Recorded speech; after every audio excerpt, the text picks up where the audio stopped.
అందరికీ నమస్తే, welcome to our channel. Present మనతో పాటు గెస్ట్గా ఉన్నారు పొలిటికల్ అనలిస్ట్ శ్రీలీల గారు. మేడం నమస్తే అండి. నమస్తే మా మేడం, విజయసాయి రెడ్డి గారు ఈడీ విచారణ తర్వాత బయటకు వచ్చి కొన్ని విషయాలను అయితే బయటపెట్టడం జరిగింది. దాంట్లో లిక్కర్ స్కామ్లో అంటే ఎప్పుడు చెప్పినట్టుగా అనిపించింది నాకైతే.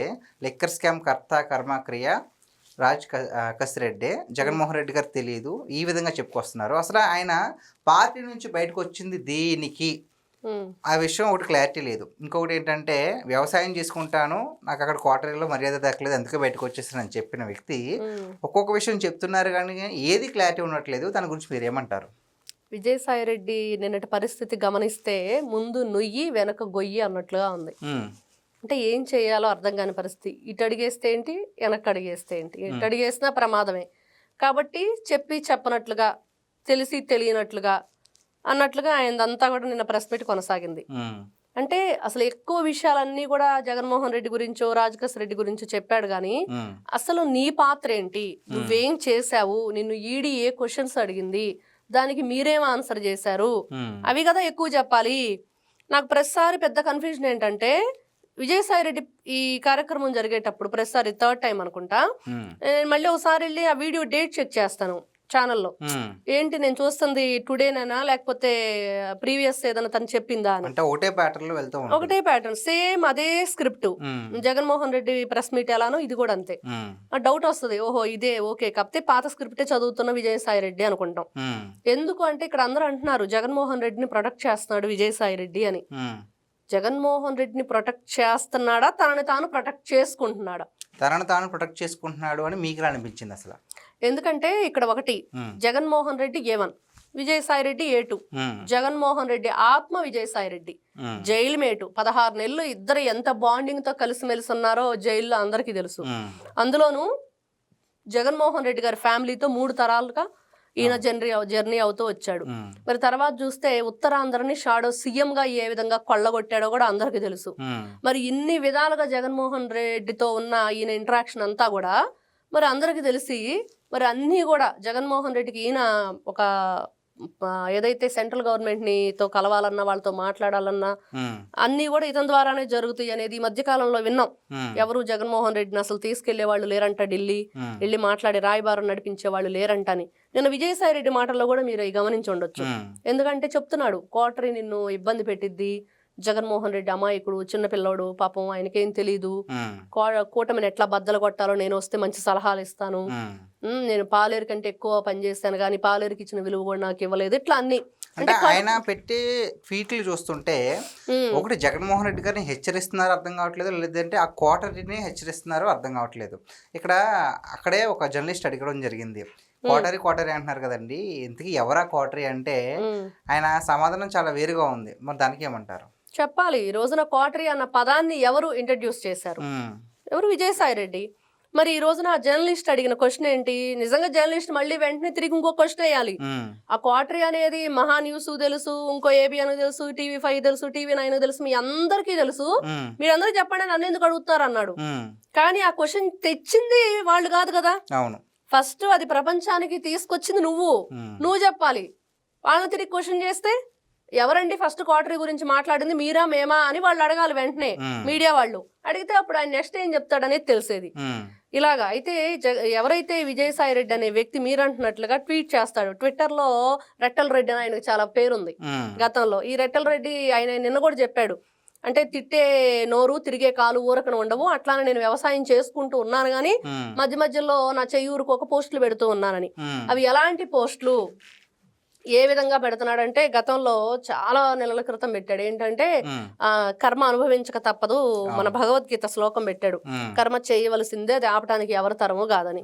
అది నీకు కూడా వర్తించిద్ది, నువ్వు కూడా ఉన్నావు, నీ ఇంట్లోనే జరిగింది మద్యం కుంభకోణం మీటింగు. నువ్వెంతసేపటికి మిథున్ రెడ్డిని, ధనంజయ రెడ్డిని, కృష్ణమోహన్ రెడ్డిని, లేకపోతే రాజకేశ్ రెడ్డిని, వీళ్ళందరి గురించి చెప్తున్నావు కానీ ఆ రోజున ముఖ్యమంత్రిగా ఉన్న జగన్మోహన్ రెడ్డికి తెలియదని నువ్వెందుకు అంటున్నావు? అంటే A1కి తెలిస్తే A2కి కూడా తెలిసిద్ది, అందుకని తెలియదు అంటున్నాడు A1కి ఈ A2. కాబట్టి ఇవన్నీ అతి తెలివితేటలు ప్రదర్శించొద్దు ఫస్ట్ విజయసాయి రెడ్డి.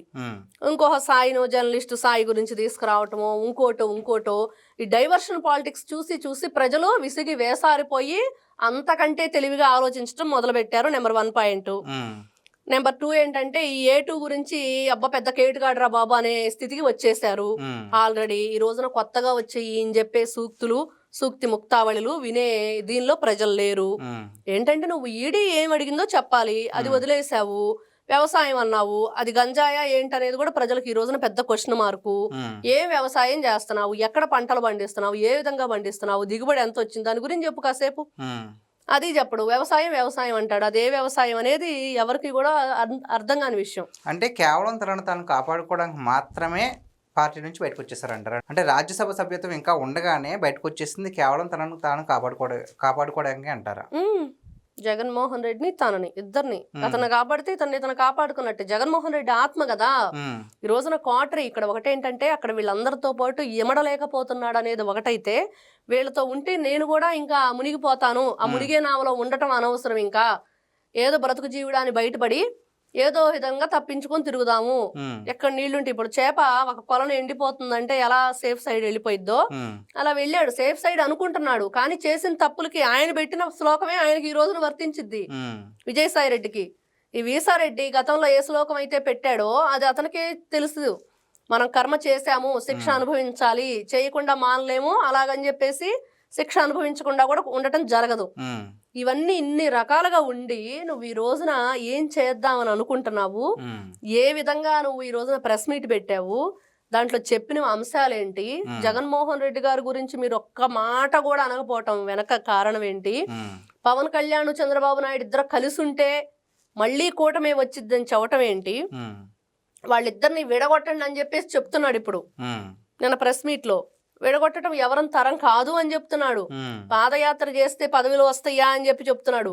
అలాగని చెప్పేసి నీకు ఏమీ తెలియదు అని అంటున్నాడు. ఒకటి కాదు, అదే ఆయనంతా కూడా ఒక కన్ఫ్యూజన్ లో ఉన్నాడు, చాలా కన్ఫ్యూజన్. ఆయన కన్ఫ్యూజన్ లో ఉన్నాడు, మనందరినీ కన్ఫ్యూజ్ చేస్తున్నారు. అర్థం ఖచ్చితంగా ఎవరో కన్ఫ్యూజన్, అదైతే వాస్తవం. ఎందుకంటే విని ఉన్నాం. ఇప్పుడే చెప్పాను, ఆయన మీ ఏదైనా ప్రెస్ మీట్ చూసినప్పుడల్లా మళ్ళీ మనం డేట్ చెక్ చేసుకోవాల్సింది. ఎందుకంటే పాతదే రిపీట్ చేస్తున్నాడు, పాడిందే పాటరా అన్నట్లుగా పాత పాటే పాడుతున్న విజయసాయి రెడ్డి. కాకపోతే ఇప్పుడు అతను ఏ విధంగా ప్రవర్తిస్తున్నాడు ఏంటి అనేదే చూడాలి. ఇప్పుడు మనం అపరిచితుడు సినిమా చూస్తే ఏ విధంగా ఆ మల్టిపుల్ ఏదో మైండ్ డిసార్డర్ క్యారెక్టర్స్ వస్తాయో అలానే ఉన్నాడు. కాసేపు కూటమి ప్రభుత్వాన్ని ఏమో నా మీద మీరు కక్ష సాధింపు చర్య చేస్తున్నారంటాడు. ఈ రోజున కక్ష సాధింపు చర్య చేయడానికి నువ్వే ఆ రోజున మద్యం కుంభకోణం గురించి బయట పెట్టావు.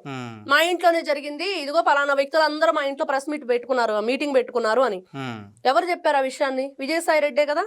2 సార్లు హైదరాబాద్ లో ఒకసారి, తాడేపల్లిలో కూడా మీ ఇంట్లో పెట్టుకున్నారని నువ్వే చెప్పావు. మరి కూటమి ప్రభుత్వం ఏం చేస్తుంది? నువ్వు నిజం చెప్పాక దాని మీద ఎంక్వైరీ చేయించాలి కదా.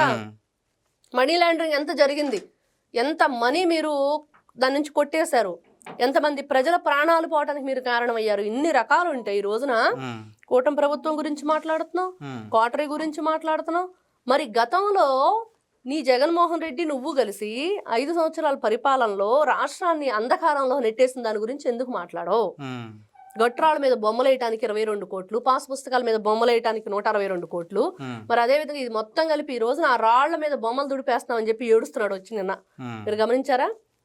అది గమనించలేదా? అతను ఏమంటున్నాడంటే గట్రాల మీద బొమ్మలు తీసేస్తున్నారు, దానికోసం 16 కోట్లు ఖర్చు పెట్టింది ప్రభుత్వం, కూటమి ప్రభుత్వం అనేది. మరి నువ్వు పెట్టిన ఖర్చు సమాధానం చెప్పు. అంటే ఒకవైపు ఏమో చాలా మంది అనుకునేది ఏంటంటే ఈయన అప్రూవర్ గా మారిపోయాడు, మరి రేపొద్దున్న ఏదో పార్టీలో కూటమిలో ఉన్నటువంటి పార్టీలోకి మారుతున్నారు అనే ఒక ఆరోపణ, జస్ట్ అంటే ఒక రూమర్ లాంటిది. ఒకవైపు చూస్తుంటేనేమో ఈయన చేష్టలు చూస్తుంటే ఎవరికి అర్థం కాకుండా ఉంటుంది. ఇక్కడ కూటమిలోకి మారుతున్నాడు అంటే ఈ రోజున ఏ కేసులు అయితే ఉన్నాయో గతంలో జైలు వేటుగా ఉన్నప్పటి నుంచి కూడా ఇప్పటి వరకు ఆ కేసులన్నీ మరి ఈ రోజున కూటమి ప్రభుత్వం మరి మంచివని చెప్పేసి, అంటే వీళ్ళు చెప్తారు బైబిల్ చదివేసి మారు మతం పొందితే, మారు మనసు పొందితే నువ్వు నీ పాపాలన్నీ దేవుడు కడిగేస్తాడని. అలా కడిగేస్తారా? విజయసాయి రెడ్డి చేసిన తప్పులన్నీ కడిగేస్తారా ఎవరైనా? ఈ రోజున కూటమి ప్రభుత్వంలో బీజేపీ, జనసేన, టీడీపీ 3 కలిసి ఉన్నాయి.